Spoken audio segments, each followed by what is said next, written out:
To a civilian, the military can seem like a very strange institution. To many in the military, civilians are equally hard to understand. With thousands currently leaving the forces to become civilians once again, this film is about the challenges faced by three soldiers when the worlds of Squaddy and Civvy collide. Shoulder up! I don't see myself as a civvy, I see myself as an ex-squaddy. There it all is, in a box. It's like an identity being taken away from you, isn't it? It's just another civvy on your own, aren't you? Your own ship. There'll never be another civvy, mate. Never. I'm not wanting a massive, highly important job anymore. I just want a bloody job, mate. I don't know what they're looking for on Civvy Street, to be truthful. It's difficult to adjust in Civilian Street because they're not on the same level. I can't go in a fridge because it reminds me of a morgue. I can't touch cold meat because it reminds me of a body. Sorry. On the whole, when it comes to holding babies, we don't recommend holding them with the artificial arm. I just tried to remain positive and keep myself mega busy. One day I might look in the mirror and it might hit me and be like, no, this is like, not good. There's a challenge, it's going to be a challenge.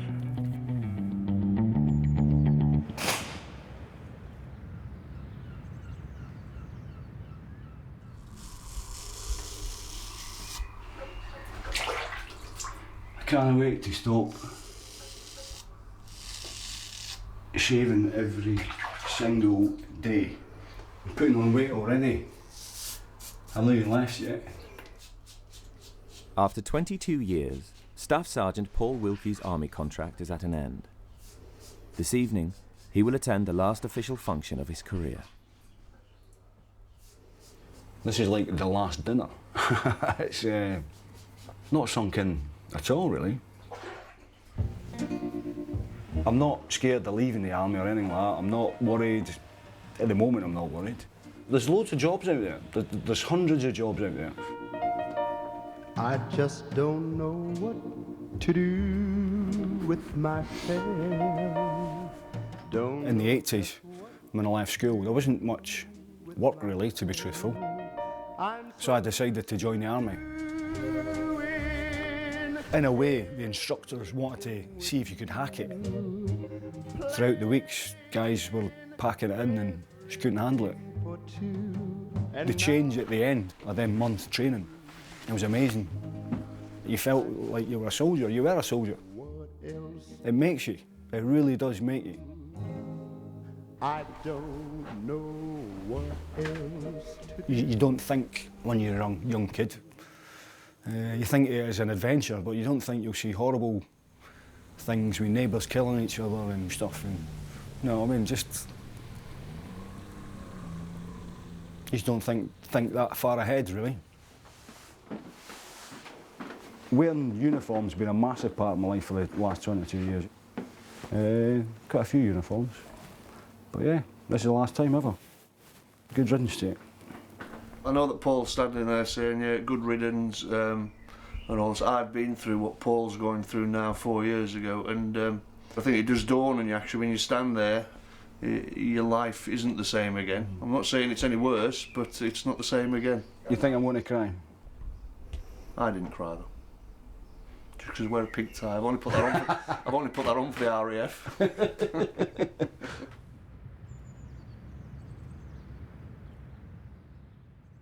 With being in the military, you see, you're moulded. You're moulded into a certain individual. So when you come out, you're still switched on with the way the army has moulded you. Post office. 99 I came out. November 99. And I still find it difficult now. Right, so we're just going to Aston today, yeah? That's it, yeah. That's hard work, isn't it?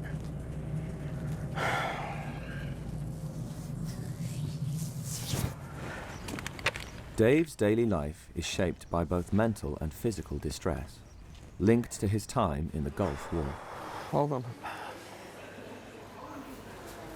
I can't go in a fridge because it reminds me of a coal store, like a morgue, which we put bodies in when we was out in the Gulf. Shit, I'm gonna go past it here now, it's freezing. Quick, hurry up. Oh, fucking hell, quick. What meat do you want? I'll have 2 rump steaks. Right, well, let me get a couple and I'll show you them, all right?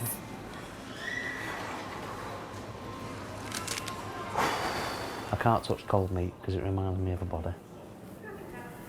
Like fresh meat. I can't touch fresh meat. And I can't touch a bin bag. I have like a black bin liner. Because of, that's what we're at the bodies in.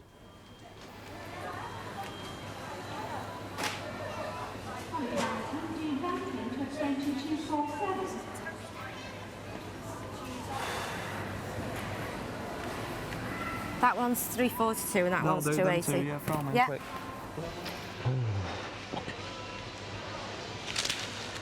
Can we go this way? It's too cold there. I need to go round and get a You want soap powder? washing powder and softener, yeah? So she's coming home for 4 days for that. So, and then me and my lad. About 93. Started having loads of aches and pains and that. And then there's a couple of years went with like nightmares and flashbacks. Gradually, I started getting a bit worse, but I just didn't want to approach anybody about it. And I just got on with it and thinking, you know, well, everything will be alright the next day and that all the next week. Got to a stage where I just locked myself away for years. Because you're getting worse all the time. Your aches and pains and your arthritis and crap. You're getting worse gradually. That's torture from day fucking 1 when we come back until now. It is. I'd rather have been fucking shot or lost a limb. And just got on with life then.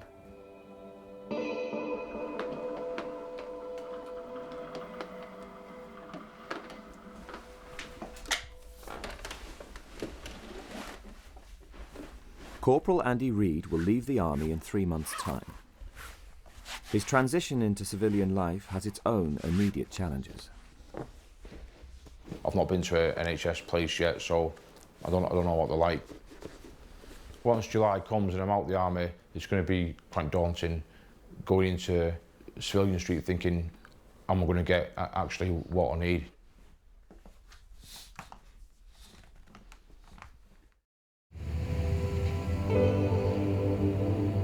Yeah, so going to the special rehabilitation, special mobility rehabilitation centre.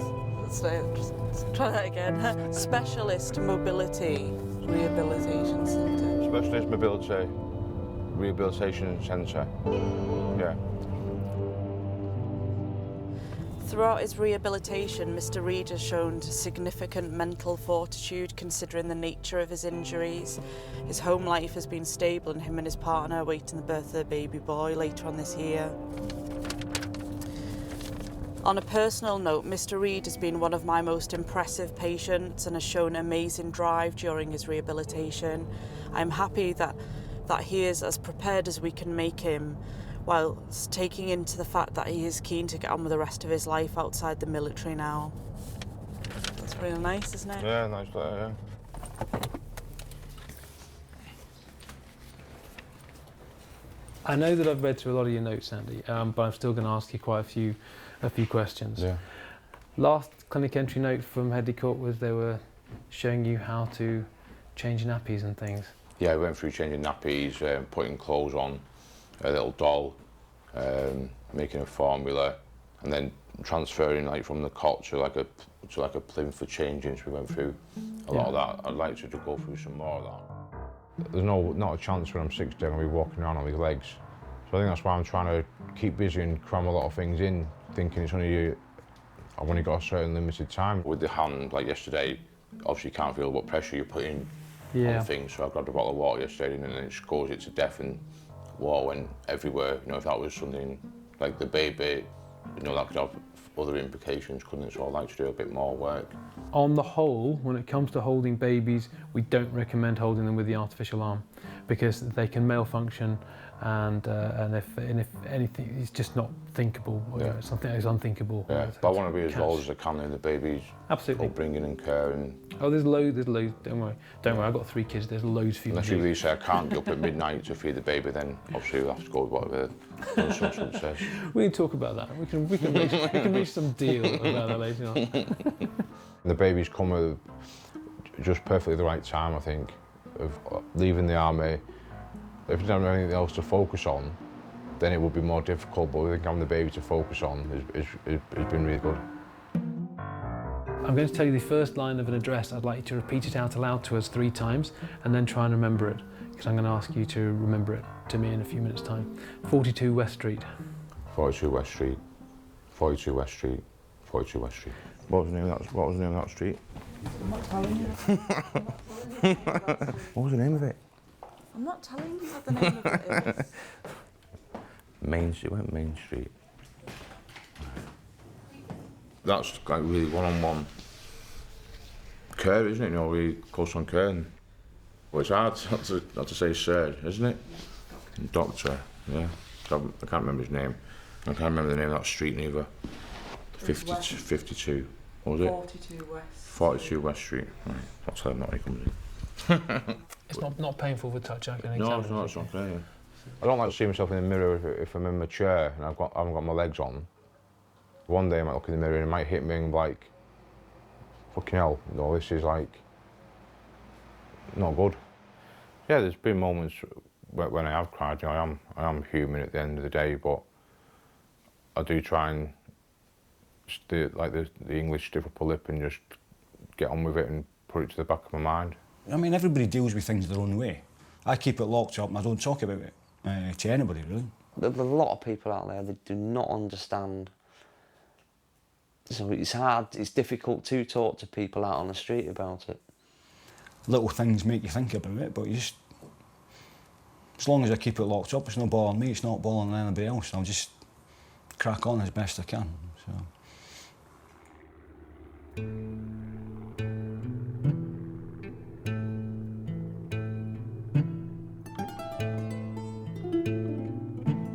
Nothing in my mind said don't go, no, you know, you shouldn't be going, or don't go. I was more positive then. And we all felt the same.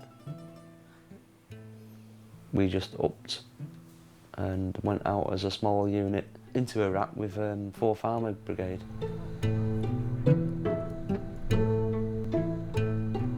We processed the bodies. Some of them which weren't whole bodies, obviously.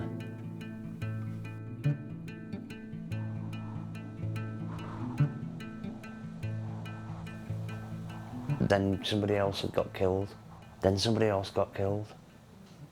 And then come the ceasefire, we then had to clear up the bodies near the Basra Road and on the Basra Road. You know what I mean? There was hundreds. It was mass. We must have been there about a month and just got on with the job back in my unit until 1993, 94. And I started having problems. Oh, that was my knee. Hold on. On average, it takes around 13 years for soldiers to seek help for mental health issues. Unable to hold down a relationship while grappling with his own problems, Dave is bringing up his son alone. He obviously still had PTSD ever since I was born. So I've been through a lot with him. Sometimes I have to dress him, but most of the time he just does it himself because he doesn't want anybody else to intrude. Sometimes I cut the meal, sometimes I don't. Oh, remove that top bit. Wait a minute. Sometimes I have to get a shop for him, but I can't obviously buy certain stuff. Cigarettes or alcohol? Yeah. Not on my button. They put 'em. I hate the way I am. And it hurts me so deep down that I've put him through it upstairs. Can you get yourself ready? But I didn't realise what it was like. With my anger, I had a bit of a ding-dong on my son. He said something, and I thought it was disrespectful what he said, so I just flipped the table like that as I was sitting. It bounced off the wall, everything went flying, and then it just fell over to one side and landed on the cooker. I've thrown things, kicked all the kitchen cupboards in. I just can't control it. It's difficult to adjust in Civilian Street because they're not on the same level. No, not on the same wavelength. You lock yourself away with all your problems, and then they start building up and building up and building up as time goes on, until one day when you explode.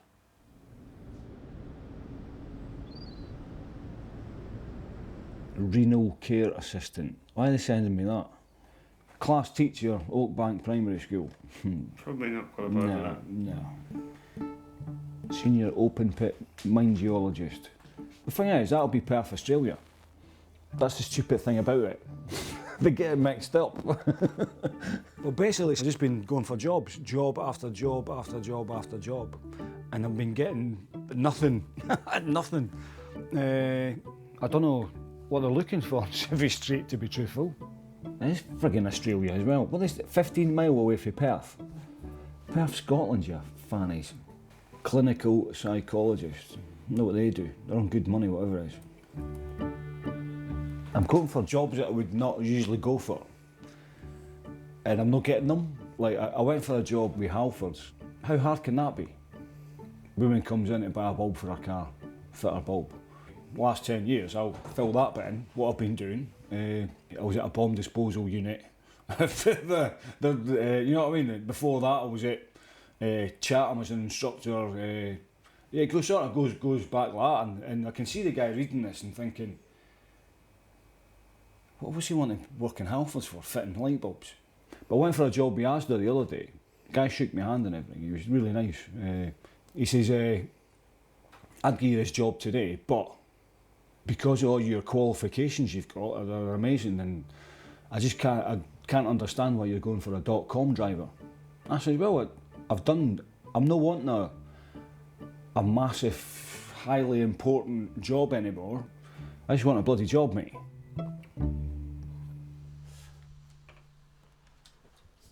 After a 14-year career, Andy's leaving day has finally arrived. That's it, innit? Halfway through, so that's like, what? That's 7 years worth of army career in that box. Gone. You keeping this, really? This has been on, like, apart from Cosroll, every other tour been on. Still pillar. Needs a wash. It does need a wash, yeah. I'm not sure if to keep it or not, or get rid of it, because... Keep it. Sentimental, isn't it? I know, it's not always good.